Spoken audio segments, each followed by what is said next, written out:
जे रहीते ते माई माई कहीते आई हो एगो सारा ना पूरल हो।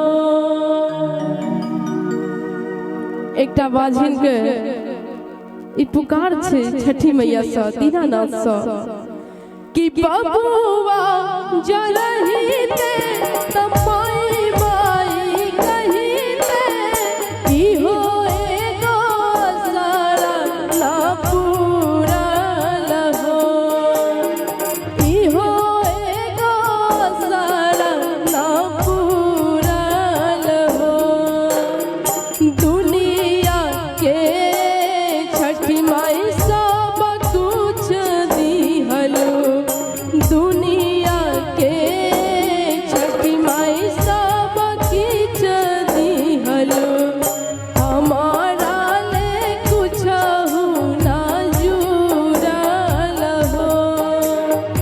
हमारा ले कुछ ना जुड़ल हो।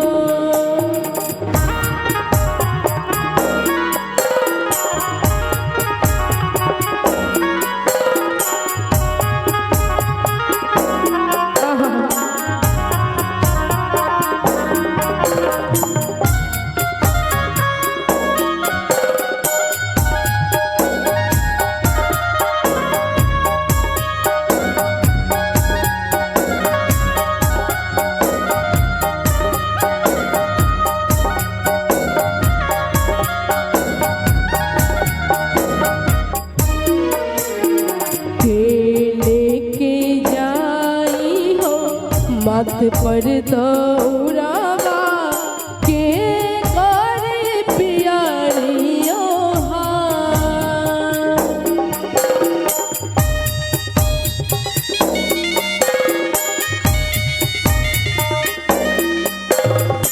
बिलखी बिलखी रोवे घाटे बजनिया छठी माई सुनली गोहार।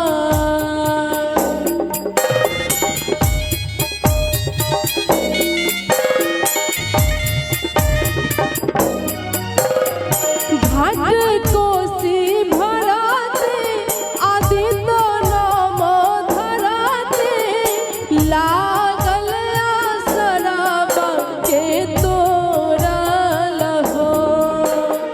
लागल आसराबा के तोरल हो।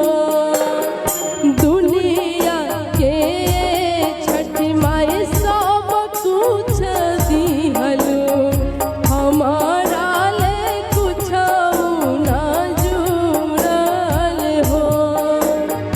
दुनिया के छठी माई सब कुछ दिहलो। हमारा ले कुछ ना जुड़ल हो।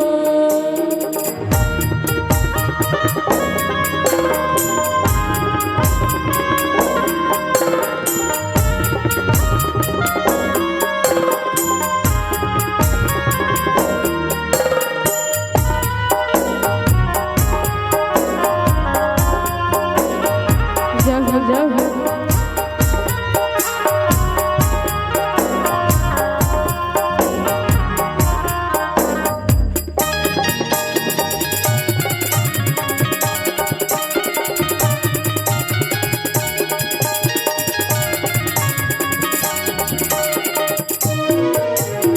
सभे व्रत करता कोसिया के भरता देखी नैना घरे हमर लोर।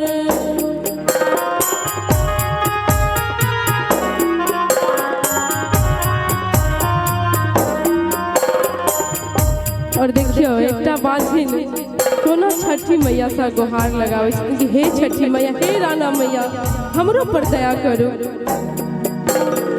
हंसी हंसी दुनिया हो कहेला बाजनिया सुनी मन पवन होला ठोर।